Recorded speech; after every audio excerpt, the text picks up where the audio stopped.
BJP MLC city Ravi ಆಕ್ಷೇಪಾರ್ಹ ಹೇಳಿಕೆ ನೀಡಿದ್ದು ನಿಜ. ಸರ್ಕಾರದ ಟಿವಿಯಲ್ಲೇ ವಿಡಿಯೋ ದಾಖಲು ಸಿಕ್ಕಿದೆ. ಎಂಎಲ್ಸಿ ಸಿಟಿ ರವಿಗೆ ಶುರುವಾಯ್ತಾ ಸಿಐಡಿ ಸಂಕಷ್ಟ ಇದರಿಂದ ಅನ್ನೋ ಪ್ರಶ್ನೆ. ನಿನ್ನೆ ಸಾಕ್ಷಿ ಹೇಳಿಕೆ ದಾಖಲಿಸಿದ್ದ ಪರಿಷತ್ ಸದಸ್ಯ ನಾಗರಾಜ್ ಯಾದವ್ ಆಕ್ಷೇಪಾರ್ಹ ಹೇಳಿಕೆ ನೀಡಿದ್ದು ನಿಜ ಅಂತ ಹೇಳಿಕೆ ನೀಡಿದ್ದ ನಾಗರಾಜ್ ಹೇಳಿಕೆ ಬಳಿಕ ಸಿಐಡಿಗೆ ಪ್ರಕರಣದ ಪೂರಕ ದಾಖಲು ಲಭ್ಯ ಆಗಿದೆ. ಸದನದಲ್ಲಿ ಅಳವಡಿಸಿದಂತ ಸರ್ಕಾರಿ ಕ್ಯಾಮೆರಾದಲ್ಲೇ ಅಗತ್ಯ ದಾಖಲೆಗಳು ಲಭ್ಯವಾಗಿದೆ. ಈ ಮೊದಲು ಖಾಸಗಿ ವಾಹಿನಿಗಳ ದಾಖಲೆಯನ್ನ ಪರಿಶೀಲಿಸಿದ್ದ ಸಿಐಡಿ, ಆದರೆ ಖಾಸಗಿ ವಾಹಿನಿಗಳ ದಾಖಲೆ ಒಪ್ಪದ ಸಭಾಪತಿ ಹೊರಟೆ. ಸರ್ಕಾರಿ ದಾಖಲೆ ಒದಗಿಸಿದ್ರೆ ತನಿಖೆಗೆ ಒಪ್ಪಿಗೆ ನೀಡೋದಾಗಿ ತಿಳಿಸಿದ್ರು ಹೊರಟೆ. ಈಗ ಸ್ಪೀಕರ್ ಮಾತಿನಂತೆಯೇ ಸರ್ಕಾರಿ ದಾಖಲೆಯನ್ನ ಕಲೆ ಹಾಕಿದ್ದಾರೆ ಸಿಐಡಿ ಅನ್ನೋದು ಗೊತ್ತಾಗ್ತಾ ಇದೆ. ನೋಡಿ, ಈ ಪ್ರಕರಣ ಸಾಕಷ್ಟು ರೀತಿಯಾಗಿ ಆರೋಪ ಪ್ರತ್ಯಾರೋಪಗಳಿಗೆ ಕಾರಣವಾಗಿತ್ತು. ಸಿಟಿ ರವಿ ಅವರು ನಾನು ಹಂಗೆ ಹೇಳೇ ಇಲ್ಲ ಅಂತ, ಲಕ್ಷ್ಮೀ ಹೆಬ್ಬಾಳ್ಕರ್ ಅವ್ರು ಹಂಗೆ ಹೇಳಿದ್ದಾರೆ ಅಂತ ಕೊನೆಗೆ ಒಂದಷ್ಟು ಹೈಡ್ರಾಮಾಗಳಾಗಿದ್ದು ಕೂಡ ಗೊತ್ತಿದೆ. ಹಾಗೆಯೇ ಅದು ಕೋರ್ಟ್ ಮೆಟ್ಟಿಲೇರಿದ್ದು ಕೂಡ ಗೊತ್ತಿದೆ. ಆದರೆ ಈ ತನಿಖೆ ನಡೆಸ್ತಿದ್ದಂಥ ಅಧಿಕಾರಿಗಳಿಗೆ ನಾನಾ ರೀತಿಯಾದಂಥ ಅಡೆತಡೆಗಳು ಎದುರಾಗ್ಬಿಟ್ಟಿತ್ತು. ಸಭಾಪತಿಯವರು ಯಾವುದೇ ಕಾರಣಕ್ಕೂ ನೀವು ತನಿಖೆಯನ್ನ ಇಲ್ಲಿ ಬಂದು ಸ್ಥಳ ಮಾಜರೆಲ್ಲ ಮಾಡೋದಕ್ಕೆ ಅವಕಾಶ ಇಲ್ಲ ಅಂತ ಹೇಳಿದ್ರು. ಜೊತೆಗೆ ಸಾಕ್ಷಿ ಕೊಟ್ಟರೆ ತನಿಖೆಗೆ ಅವಕಾಶ ಕೊಡ್ತೀವಿ ಅಂತ ಹೇಳಿದ್ರು. ಸಭಾಪತಿಯವರು ಒಮ್ಮೆ ಕೊಡ್ತೀವಿ ಅಂತ ಹೇಳಿದ್ರು ಅವಕಾಶ, ತನಿಖೆಗೆ ಇನ್ನೊಮ್ಮೆ ಕೊಡಲ್ಲ ಅಂತ ಹೇಳಿದ್ರು. ಜೊತೆಗೆ ಖಾಸಗಿ ವಾಹಿನಿಯ ಆಡಿಯೋ ಮತ್ತು ವಿಡಿಯೋ ಲಭ್ಯವಾಗಿದೆ.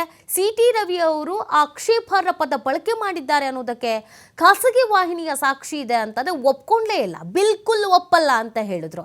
ಸರ್ಕಾರಿ ಸಾಕ್ಷಿ ಏನಾದರೂ ಇದ್ರೆ ಕೊಡಿ, ಒಪ್ಕೊಳ್ತೀವಿ ಅಂತ ಹೇಳಿದ್ರು. ಅದರಂತೆಯೇ ಇದೀಗ ಸಿಐಡಿ ತನಿಖೆಯನ್ನು ನಡೆಸಿ ವಿಡಿಯೋವನ್ನು ತೆಗೆದುಕೊಂಡಿದೆ. ದಾಖಲೆ ಸಮೇತವಾಗಿ ಸುಮಾರು 4 ಗಂಟೆಗಳ ಕಾಲದ ರೆಕಾರ್ಡಿಂಗ್ ಸಿಕ್ಕಿದೆಯಂತೆ. ಅದು ಸರ್ಕಾರದ ವಿಡಿಯೋನೇ ಸಿಕ್ಕಿರುವಂಥದ್ದು. 4 ಗಂಟೆಗಳ ಕಾಲ ರೆಕಾರ್ಡನ್ನು ಕೊಡಲಾಗಿದೆಯಂತೆ. ಆ 4 ಗಂಟೆಗಳ ರೆಕಾರ್ಡ್ನ ವಿಡಿಯೋದಲ್ಲಿ ಒಟ್ಟು 7 ಬಾರಿ ಸಿಟಿ ರವಿ ಅವರು ಆಕ್ಷೇಪಾರ್ಹ ಪದ ಬಳಕೆ ಮಾಡಿದ್ದಾರೆ ಅನ್ನೋದನ್ನು ಹೇಳಲಾಗ್ತಾ ಇದೆ. ಇದಕ್ಕೆ ಸಂಬಂಧಪಟ್ಟಂತೆಯೇ ನಿಮ್ಮ ವಾಯ್ಸ್ ಸ್ಯಾಂಪಲ್ ಬೇಕು ಅಂತ ಸಿಟಿ ರವಿ ಅವರನ್ನು ತನಿಖೆಯ ಸಂದರ್ಭದಲ್ಲಿ ಕೇಳಿದಾಗ ಸಿಟಿ ರವಿ ಅವರು ಒಪ್ಕೊಂಡಿಲ್ಲ, ವಾಯ್ಸ್ ಸ್ಯಾಂಪಲ್ ಕೊಡೋಕ್ಕೆ ಆಗಲ್ಲ ಅಂತ ಹೇಳಿದರು. ಸೊ ಜನಪ್ರತಿನಿಧಿ ಆದ್ರೂ ಯಾರೇ ಆದ್ರೂ ತನಿಖೆಗೆ ಸಹಕರಿಸ್ಬೇಕು. ನೀವು ತಪ್ಪು ಮಾಡಿದ್ದೀರಾ, ಏನೇ ಇರಲಿ ತನಿಖೆಗೆ ಸಹಕಾರ ಕೊಡಲೇಬೇಕು. ಸಿಟಿ ರವಿ ಅವರೇ ಹೇಳ್ತಾ ಇರೋ ಹಾಗೆಯೇ ನಾನು ಆ ಪದ ಬಳಕೆ ಮಾಡೇ ಇಲ್ಲ ಅಂತ ಅಂದಮೇಲೆ ಯಾಕೆ ಈ ಧ್ವನಿ ಸಂಗ್ರಹವನ್ನು ಕೊಡಬಾರ್ದು, ಸ್ಯಾಂಪಲನ್ನು ಯಾಕೆ ಕೊಡಬಾರ್ದು ಅನ್ನೋ ಪ್ರಶ್ನೆ ಕೂಡ ಇತ್ತು. ಅದಕ್ಕೆ ಸಂಬಂಧಪಟ್ಟಂತೆ ಕೋರ್ಟ್ ಮೆಟ್ಟಿಲು ಕೂಡ ಏರಲಾಗಿದೆ. ಸೊ ಮುಂದಿನ ಬೆಳವಣಿಗೆ ಏನಾಗುತ್ತೆ ಇದೆಲ್ಲವನ್ನು ನೋಡಬೇಕು. ಈ ಬಗ್ಗೆ ಮತ್ತಷ್ಟು ಮಾಹಿತಿಯನ್ನು ನೀಡ್ತಾರೆ ನಮ್ಮ ಪ್ರತಿನಿಧಿ ರಾಕೇಶ್. ಸಿಟಿ ರವಿ ಅವರು ನಾನು ಆ ಪದ ಬಳಕೆ ಮಾಡೇ ಇಲ್ಲ ಅಂತ ಹೇಳಿದರು. ಸಭಾಪತಿಯವರು ಕೂಡ ಸರ್ಕಾರದ ಸಾಕ್ಷಿಗಳಿಗೇನಾದರೂ ವಿಡಿಯೋ ಆಡಿಯೋ ಸಿಕ್ಕಿದ್ರೆ ಅನುಮತಿ ಕೊಡ್ತೀನಿ ಅಂತ ಹೇಳಿದರು. ಈಗ ಮೂಲಗಳ ಪ್ರಕಾರ ಸಿಐಡಿಗೆ ವಿಡಿಯೋ ಆಡಿಯೋ ಸಿಕ್ಕಿದೆ ಅನ್ನೋದನ್ನು ಹೇಳಲಾಗ್ತಾ ಇದೆ. ತನಿಖೆ ಯಾವ ಹಂತದಲ್ಲಿದೆ, ಯಾವೆಲ್ಲ ಆ್ಯಂಗಲಲ್ಲಿ ಈಗ ನಡಿಬೇಕಾಗಿದೆ?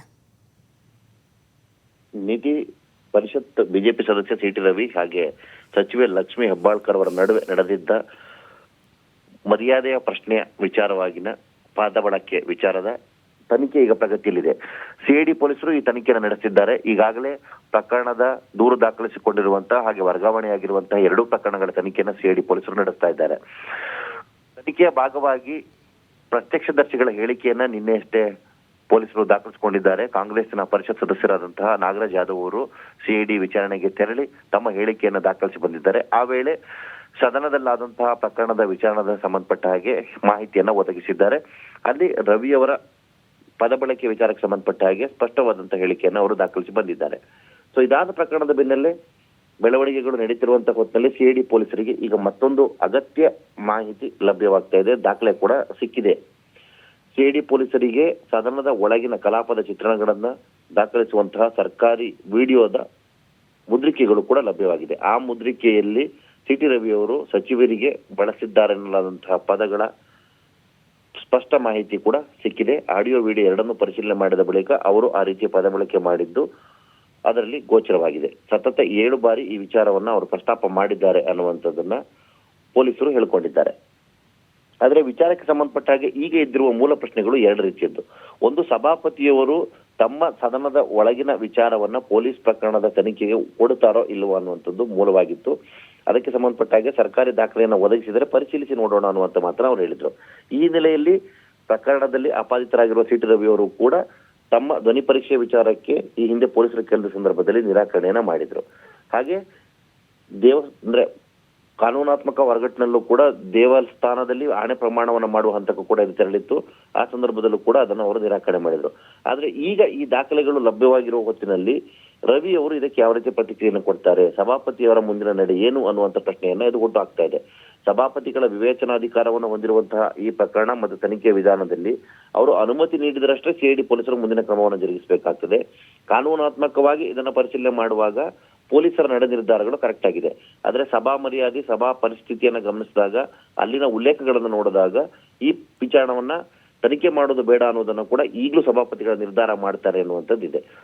ಮೇಲ್ನೋಟಕ್ಕೆ ಈ ದಾಖಲೆಗಳೆಲ್ಲ ನೋಡಿದಾಗ ಸರ್ಕಾರ ಮರ್ಯಾದೆಯ ಪ್ರಶ್ನೆಯ ವಿಚಾರದಲ್ಲಿ ಹಾಗೆ ಪ್ರತಿಷ್ಠೆಯ ವಿಚಾರದಲ್ಲಿ ಸಚಿವರ ಮಹಿಳೆಯೊಬ್ಬಳಿಗಾದ ಅಪಮಾನದ ವಿಚಾರವನ್ನ ಮುಂದೆಲೆಗೆ ತಂದಿಟ್ಟುಕೊಂಡು ಅದಕ್ಕೆ ಸೂಕ್ತ ನ್ಯಾಯವನ್ನು ಕೊಡಿಸುವ ನಿಟ್ಟಿನಲ್ಲಿ ಕಾನೂನಾತ್ಮಕವಾಗಿ ಯಾವುದೇ ರೀತಿಯಾದಂತಹ ಹೋರಾಟವನ್ನ ಅಥವಾ ನಿರ್ಧಾರವನ್ನು ತೆಗೆದುಕೊಳ್ಳುವ ಮುಖಾಂತರ ಮಹಿಳಾ ವರ್ಗಕ್ಕೆ ಸ್ಪಷ್ಟ ನ್ಯಾಯವನ್ನ ಒದಗಿಸುವ ಅಥವಾ ಇಂತಹದ್ದೊಂದು ಸನ್ನಿವೇಶ ಎದುರಾದಾಗ ಯಾವ ರೀತಿ ತೀರ್ಪನ್ನು ಕೊಡಿಸಬೇಕು ಅಥವಾ ನ್ಯಾಯದಾನ ಮಾಡಬೇಕು ಅನ್ನೋದಕ್ಕೆ ಇದೊಂದು ಮಾದರಿ ಪ್ರಕರಣವಾಗಿ ತೆಗೆದುಕೊಳ್ಳುವಂತ ಯೋಚನೆಯನ್ನ ಮಾಡಿ ಮಹತ್ವದ ಹೆಜ್ಜೆಯನ್ನಿಟ್ಟಿದೆ ಅನ್ನುವಂತ ಮಾತು ಕೇಳಿ ಬರ್ತಾ ಇದೆ.